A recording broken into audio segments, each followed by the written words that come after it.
to the Ripple Effect. It's your girl, Tiffany. I'm back on here in this season 2 of relationships, friendships, romantic relationships, all the things. And, I was sitting here thinking, what would it be like not to kick off the relationship series, but to have a good friend of mine, Kristin June, back on the podcast, but instead of me asking her questions, I really just felt like the Lord was saying, Tiffany, put it in her hands and go with it. So, still on relationships, still on friendships, I don't know what I'm about to get myself into. A good friend, Kristin June, is here on the podcast with me, and KJ, buddy, take it away. It's all yours. Wow. Hey, everybody. Welcome to the podcast. It's been so long since we've been here, and I'm so excited to be back. I'm looking at a screen right now. I wish I was in person with Stu. That would be so much better. But just thankful for this opportunity. I got a crazy text about 5 minutes ago saying, yep, you want to do something crazy? And I was like, sure. So here we are. All right. Tiff, you ready? I'm as ready as I can ever be. My heart is pounding out of my chest because I never know what the Lord has in store for me when He's like, hey, open your hands and be willing. So every time I've done that, something crazy has happened. AKA me moving to a new state for college, me going out of the country for a year, and now me living in another state for work. So, simple yet sweet, KJ. I'm all yours, buddy. I'm ready. Right. I'm as ready as I can be. All right. So, to start this off, I'm sure all of you know what the world race is. If you don't, I have a little journal entry that we're going to read right now so you can put yourself in the shoes of a person about to enter the world race. World racer, you are about to embark on an incredible journey. On this journey, you, along with so many others, will come to experience for yourself God and the world in a new way that has the potential to radically transform the life as you know it. I believe the Lord wants all of us to take a journey with Him, where we learn how to trust Him, love each other, serve the broken, and discover ourselves as He created us to be. As you travel, I desire to help you capture this journey here in the pages as you remember the ways that God has moved, the ways He's brought life to you, and the parts of you that have died along the way.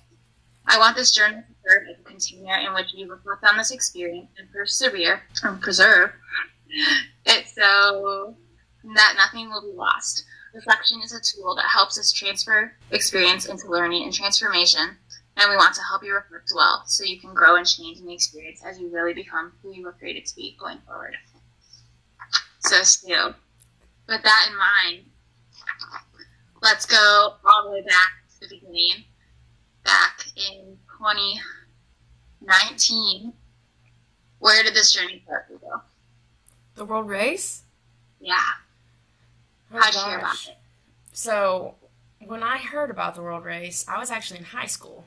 So, you gotta kick it back to 2013. Let's try 2010, 2011. Oof. So, we're gonna go way, way back. I was actually Exactly. in Young Life. And so my Young Life leader loved her to death, looked up to her a lot. And when she got done with college, I kept in touch with her and followed her journey as she went along the world race. And I was like, man, that's so cool. But it's definitely not for me. I'm never leaving the country like that. And so, as my end of high school, going into college, I traveled out of the country 2 summers in a row, went to Peru for some mission work, fell in love. Loved it. Absolutely loved it. And thought it was the best thing since sliced bread. Then, moving forward in college, I heard of the world race again. I don't know where it started, but somebody had brought it up. Someone at the church on my campus went on the world race, and so I got to hear a little bit about their journey as they started. And then I was like, man, the world race, why does that sound so familiar? So I looked into it. And then I watched an entire person's vlog, lived their life on the journey, watched the journey with them. So I watched her entire race on the vlog. And it's really funny looking back now because that was Justin, our squad leader's original squad. And so it's like really funny to watch him, baby world racer, to being a squad leader for my squad. I really started looking into that. It was my senior year of college. And by the time I had graduated, I was like, man, this is actually something I want to do. Like, it was slowly preparing me. I could see the Lord using me and preparing me for something like this as he moved me out of state for college and then moving into that and straight into it. I was like, this is something I'm going to do. And I didn't know where my parents, I didn't know where my friends stood. I had no idea what my siblings thought. Like, my twin sisters, no idea. Parents, no idea. Grandparents, I knew they wouldn't want me to do it because they love me too much. They don't want to see me gone. So I already knew where they stood. But I was like, you know what? I'm going to apply. I'm not going to tell anybody, and I'm going to apply. So I did it. I did the thing. I applied. And they were like, hey, we're going to do an interview. And we did the interview. And after I did the actual interview, got through the first process, I told my family, I was like, hey, I applied for the world race. And I have a really good feeling like the Lord is telling me to go. So I did the interview. Was so nervous because they asked me so many different questions, and one of the questions they ask is, why do you feel like you're supposed to go on the world race? And my literal response was, the Lord just said, go? Like, that's all I said. I had no other response other than, the Lord just told me to go. I was like, well, I probably just botched this interview, but it's totally fine. I mean, it is what it is at this point. But I got the phone call. Went out onto my porch. At this point, my parents knew that I had the interview. We were all waiting just to hear back. Got the phone call, got accepted into the world race. Bawled my eyes out on my front porch with my dog. Good old Daisy, she's the sweetest. So a lot of preparing, a lot of getting ready, a lot of moving forward. And then straight into training camp. It was really funny because before going to training camp, our family went on a camping trip. And I literally heard the Lord say, hey, you know those vlogs you watched? Yeah, I want you to do that. I was like, what? I've never videoed. I've never edited. I'm not tech savvy. I don't know what I'm doing. But, I mean, I'll try. I guess I'll try.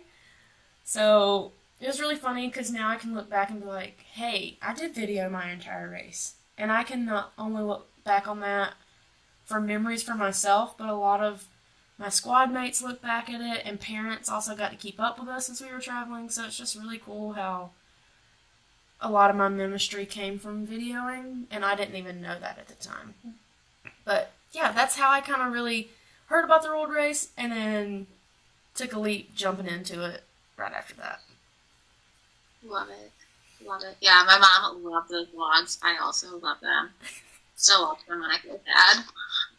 It's okay. All right, Stu, thinking about that time, maybe around the camping trip era or training camp, somewhere in that time period, what is like 3 words you would use to describe yourself? Oh gosh, 3 words for then between training camp and camping trip of Lord saying, you're gonna vlog. Okay. Panicked because I was freaking out about leaving the country and only living out of a backpack. One backpack, never done it before. Also, just the panic of, am I going to pass the physical test? Because this is freaking ridiculous. I mean, it's just wild what you have to do, what you have to go through with the weight on your back and trekking and things like that. So panicked. 1 word. Excited. Like, overjoyed with excitement for what was about to come, what was next. Super, super pumped. Because I didn't know. I didn't know what I was about to get myself into, but I knew that it was good because I knew it was from the Lord. I would honestly say that my 3rd word would be nervous. Like, a good nervous. Not in a bad way, because that was the panicked side of things. But nervous as a good thing. So like that good gut feeling of nerves of, I was nervous to leave my family for that long. I was nervous to leave my best friend Valerie at home. But in the long grand scheme of things, I was nervous to leave my grandparents and hoping that they would be there when I got home. I even threatened them. I was like, listen, if you pass away while I'm gone, I'm going to, like, bring you back just to fuss at you.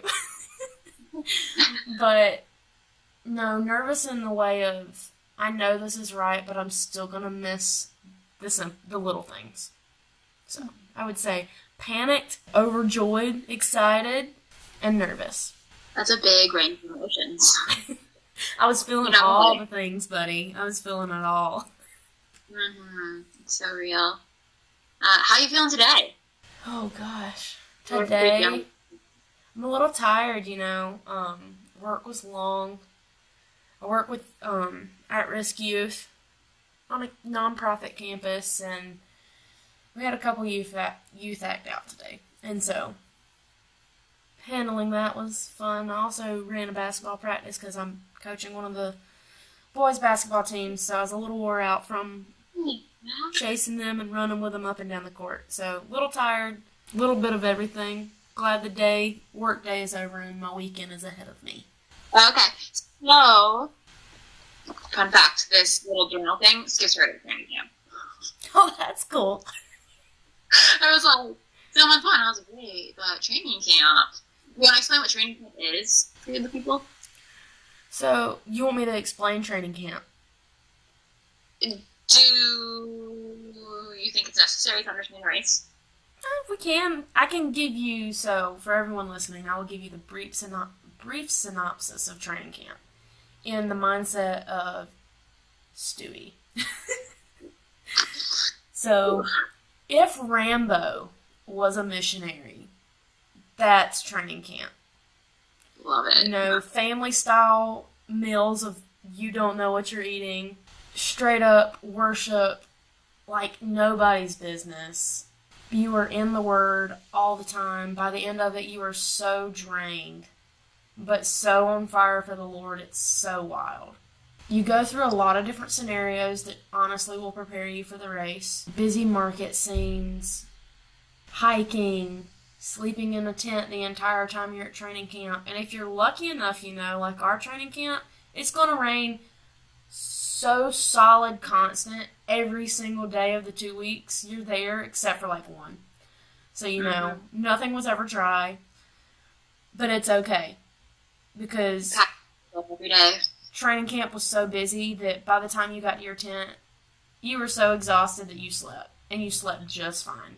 9 times out of 10. Unless you had a root from the ground coming up through into your back. But that's fine too. Scorpions or spiders. Which loved my tent. So for anyone who doesn't know me, I don't do insects at all. Especially spiders. Spiders are the worst thing ever. I still don't understand why they needed to be created. But that's a whole nother topic for a whole nother day. I have the best video of Stewie just screaming by his net. And it's like pitch dark and you don't know who it is, but you know it's Stewie. It's so you're definitely like, me. Yep. ooh, it's Stewie. It's 100% me. But, yeah. If Rambo was a missionary, that would be training camp, and we all survived it, and we all did the dang thing. Mm-hmm. So, yeah. That's my simple way of saying this is what training camp was. Love it. So, our squad had a little different of an experience at training camp. Directly after training camp, we got on an airplane. Where did we go? What did we do? Oh, gosh. We went straight from training camp, hit the airport running. We had a layover in Fort Lauderdale, and then straight into Nicaragua. All squad month. It literally felt like home, though, because it was hot and humid, and that's what South Carolina is every summer out of the year. So it was like, I'm still home. Nothing new for me. I know it was a little different for you, KJ, being a little Michigander, but that's okay. So hot. We got through it. We did get through it. Alright, so much fun. Here we are, baby racers, fresh-eyed, bushy-tailed. Not really, but, wide-eyed, bushy-tailed, that's what it is. Baby racers. Can you share a favorite story from Nicaragua? Oh, gosh. I absolutely loved Nicaragua. It had several ups, several great, great, great memories, but also some really rough ones. I was deathly sick in Nicaragua. Using the restroom like every 5 minutes. Don't know how I kept enough liquid in my body to survive. But, oh gosh, one of my favorite memories, honestly, I would have to say one of my favorite memories was being able to sit in the Eno with Katie and Shelby and just talk. Nothing else in the world was going on, but we just chilled. And then other people would come join us, and we just talk and get to know each other and dig a little deeper and have fun and laugh and flip each other out of Enos and do all the stupid things. But just sitting there, sometimes watching the sunset or doing a devotional in Eno around those girls really was just one of my favorite memories from Nicaragua. There's a lot. Basketball, all the things, but that's probably one of my favorites. I know that corner, like both of those corners, I feel like was such a high and like so sweet for our squad to just go straight into doing the thing. And like we had been together for like 40 days straight at that point. I feel like at the end of Nicaragua, the second the sun went down and everybody just like went to the Enos was so sweet. Mm-hmm. That and the rocking chairs, they're both just so good. Yeah, so good. That porch in general was just so good. I'd go back to that porch. I don't want the flies in my food, but I would go back to the porch. What do you see from Nicaragua that was a good foundation for your race? One thing in particular that I saw from Nicaragua, well, I'll say two. I'll say two main things. There's multiple, but I really want to preface the two. It kind of goes along with the first thing about the Enos and how that was one of my favorite things. I think just the honest and open and cutting up or serious just community and building those relationships was a huge foundation for the remainder of the race. Because if I hadn't had that foundation then, I had been literally, when I say back when, one of my 3 words was nervous, I was so nervous that I was not going to find people that I'd be comfortable around. Because I had just left my best friend. Like I would tell her everything. And so it was like, Lord, please let me feel like I have family. And so finding people that I can now look back on and say I have family in the friends I've made from the race and the community I've built since day one, A1 Nicaragua is a huge part. And then just simply getting my feet wet in vlogging, videoing people doing life, whether it was ministry or just laughing and talking together. I really think vlogging, I got my feet wet in vlogging in Nicaragua and all the great and the good that came with it, and also the bad and the ugly of fighting to take 2 hours to post a 10-minute vlog when your Wi-Fi is absolute crap. Or just videoing someone in sheer praise and worship of waking up at 5 o'clock in the morning for prayer. So just seeing the beauty in how the Lord was setting my foundation for what the vlog was going to look like for the remainder of the race was really set in Nicaragua. And so I would say the vlog and community were the 2 biggest catapult launching things for me. Do you have like a person that really impacted you from Nicaragua? That's from the squad or from Nicaragua? Either or. I would honestly say, I don't know if I have a single person, but I would say just being able to lead basketball camps and playing in basketball games every Friday night and just getting to know the guys that we would play against and roughhousing with them and showing them up and then them straight up schooling me in the process and just having fun with it. I would say the biggest impact that people had on me in Nicaragua was getting to have and build that relationship with the guys in Nicaragua from the basketball team, and just the background of knowing, hey, these are rival gang members. But the Lord is doing so much good just through simply basketball. And so I wouldn't say I have a single person. I would say it was all the guys who got to participate in basketball and just seeing their lives literally light up when the ball was on the court. Yeah.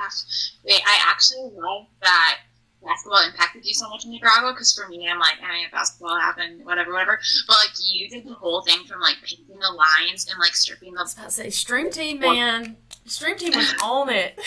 You did basketball. I mean, like, the boys played, but, like, you guys kept, like... Yeah. That was, Well, you think about it, lots of people did prayer walking. They were at the library doing ministry. They were at the hospital. They were at the dump. Stream Team, literally, we painted the jerseys. We painted the lines. We never really left the base. We were hands-in basketball the whole time. And then when we did get to switch it up, I still volunteered to be on the basketball, like, coaching. So I really never left. But hindsight 2020, I don't think I was ever meant to leave that base. In a weird way. So. Yeah. No, I love that. I'm, like, just thinking about, like, oh, wow, like, you guys were, you alone. I didn't leave. Yep. One of my favorite days was, like, it was you, me, and Shelby, and we were cleaning out the closets. And you guys have, like, been cleaning out the closets for a month. And I just did it for 1 week. Yep. And it was a hoot and a half, and, like, so much stuff in there, and it was kind of gross, but it was so fun. It's like, I haven't brushed my teeth in so long. We are so ratchet, but it's worth it. Yes. You want a cookie? Yeah, I want a cookie. We can't have a cookie because we're fasting. All the things. You know, it was so great. So great. Yeah, we fasted in Nicaragua. We had a huge week of prayer in Nicaragua, which was absolutely amazing. Nicaragua as a whole was literally, hands down, still one in my top 5 favorite months. That's so good. All right, Nicaragua. From Nicaragua, we had a crazy travel day, leaving at like 2 in the morning. I felt like it started so early. Oh my gosh, it was so early. 5, so we left very early. We did.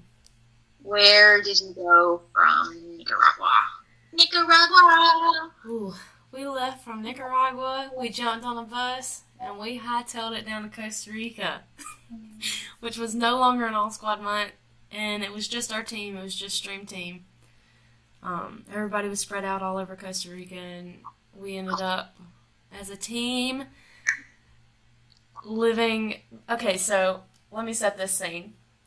We get picked up in the van. We're in San Jose. Get in the van, and they're like, okay, we're going up the mountain. And we're like, cool. That's fine. We get to San Jose. It is burning hot. Like, it's hot. So we're like, okay, jackets off. Like, put them in a backpack. Because buses are kind of cold.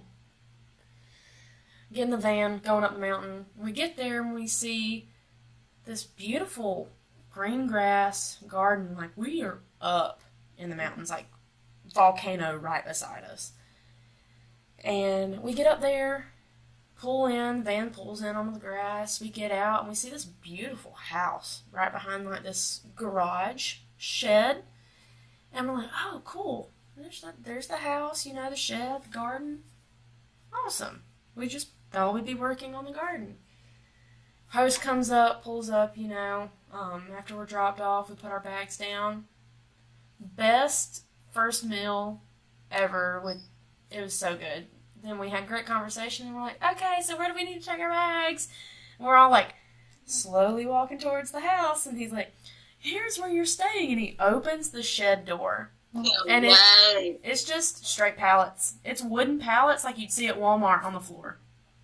And this shed is stacked to the ceiling with boxes of the most random things. And I really, really hope that the utter shock did not protrude off my face. But I was like, holy crap, we're doing this. Okay, here we go. So that first night, we were like, okay, so where's the kitchen? Like, our shower was with our toilet, which was on the other end of the garden. We'd walk to it. And night one, we're like, we can do this, you know? So we just laid out our little mattresses and sleeping bags, and let me tell you, you go from hot San Jose up the mountain, and it is frigid. I felt like it was like 34 degrees, maybe 40s. It was so cold at night. And I don't know if anybody out there listening has seen Pitch Perfect 2, but that moment where they're all laying in that one tent, hip to hip, some of them face to face facing each other, that's how all of Stream Team was on those pallets night one. And I'm over here furthest one down, right next to the refrigerator, which our kitchen / stove refrigerator was all in the same sleeping space, which was no bigger than probably maybe 20 foot to 30 foot by 30, like square building shed that we fit everything into. We literally laid side by side. And I was like, this is it. We are really on the race now. So, yeah, we were in Costa Rica month 2, and we went from sleeping hip to hip. We moved out into our tents, and it rained every day, like training camp did, except for 2. And so, yeah, we shared tents. We buddied up. We had tent buddies, and we did the thing. Lived on a garden in a shed. We got called the Shed Heads. So, wow, you did. We got called the Shed Heads. Some people really, really thrived in Costa Rica, and others, aka myself was one of them, did not thrive. Did not do too well in Costa Rica. It was a rough month. I didn't either. Okay. We had very different roughness. I didn't realize they had a house. It wasn't their house. It was the neighbor. Oh. But our host did have a house that they stayed at. Yeah, and an empty one we could have probably stayed in, but we slept in the shed. So, you know, it's all good things. We did what we had to do. Wow. I love it. I wish we could have visited you at the shed. But instead you visited us, so same. But very different. Very. Same different, for sure. You lived on a beach. I lived on a mountain. So, you mentioned that Costa Rica was hard. Besides the pallets, what was hard? Costa Rica was a challenge because at that point I did not know how to open up. I did not know how to communicate well with others, especially my teammates. We were very limited. We were very secluded where we were, and I'm not used to that. I love to go, and do. And we didn't really have that option near as much in Costa Rica, which was very challenging within itself, to just sit and be still. But it was also very difficult to open up because going into Costa Rica, I had a family member pass away, and having to deal with that, but also just not knowing how to grieve. Openly grieve with those who were on my team. I've had a lot of people pass away in my life. People from high school, family members, this, that, and the other. And so just learning how to talk to them, which I did not do well in Costa Rica. And so I think had I communicated better, had I been more open and honest, I think I would have moved forward with my team a little bit better. But I think that was my biggest struggle, was learning how to communicate well with those on my team and letting them into where I'm at and the struggles I'm at, and also hearing them for where they are. I wanted to listen to them more than I wanted to share myself. Such self-awareness.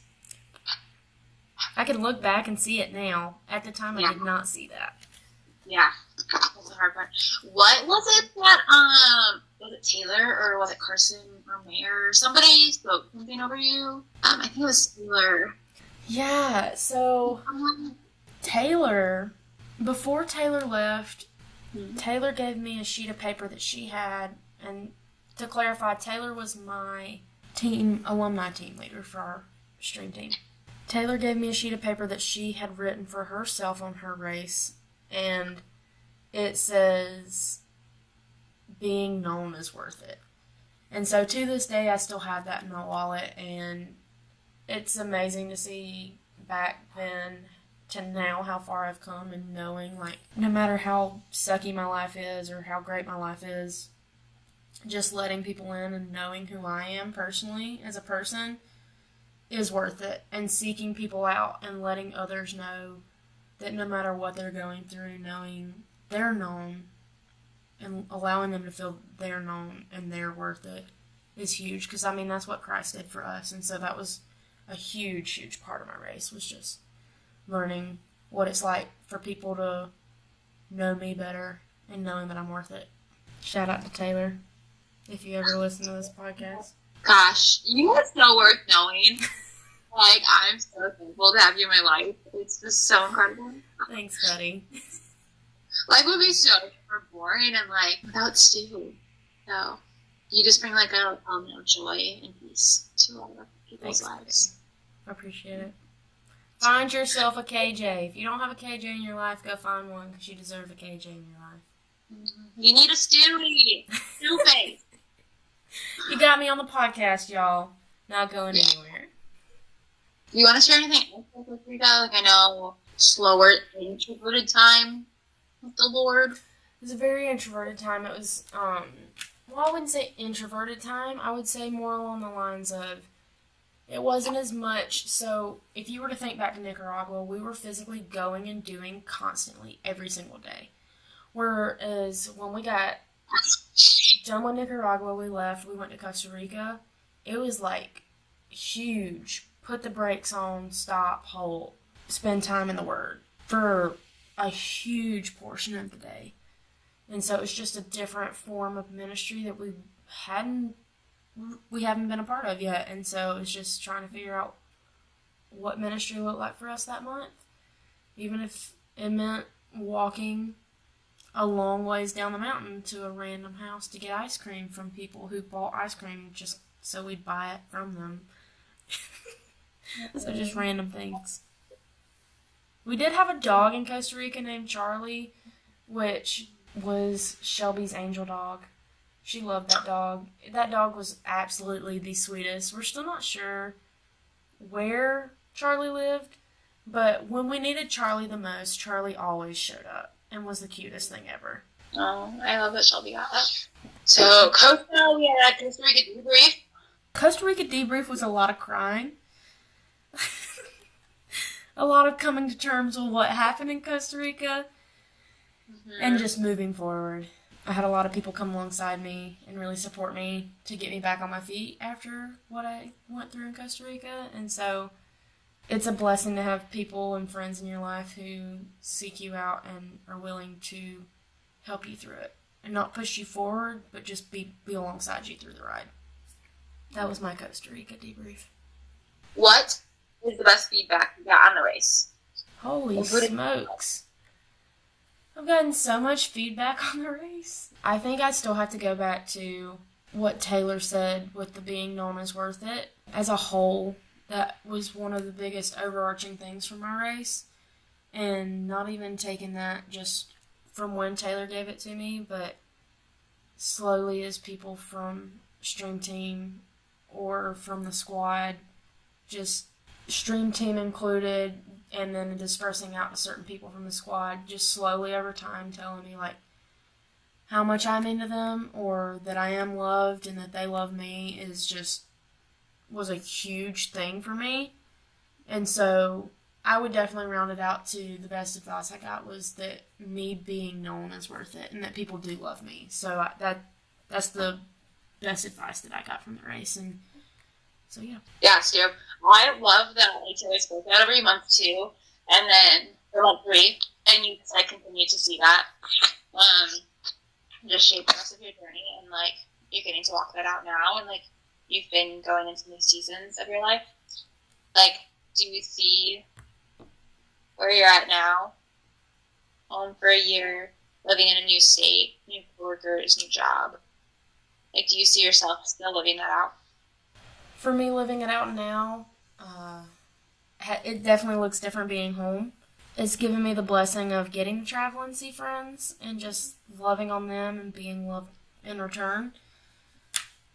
And it's really cool to take what I've learned from the race and then being able to incorporate that into how I respect and get to love on the kids that I work for and work with every day as a recreational therapist, and just showing them that their lives do matter and that they are worth it and that there's more to their life than what they're going through right now.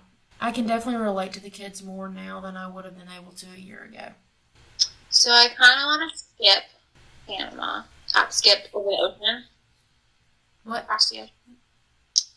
Skip across the ocean. Just a leap across the pond. Yeah, just across the pond. We're just gonna leap across the pond, the big old pond. We're just gonna jump right across it and keep on moving. What a great conversation it has been having KJ lead and take the reins over my podcast and just jumping in and asking me questions. So that is all for part 1 of KJ and I's talk. KJ wanted to walk me through the rest of the race. You'll find that in part 2 as KJ leads me through the rest of the race and just some really good conversation that she brings up as she's leading the podcast. But I hope for this episode that you've truly enjoyed it, truly enjoyed listening to KJ take the reins and throwing some questions my way. And we will see you next time. So y'all have a great week. Bye, everybody.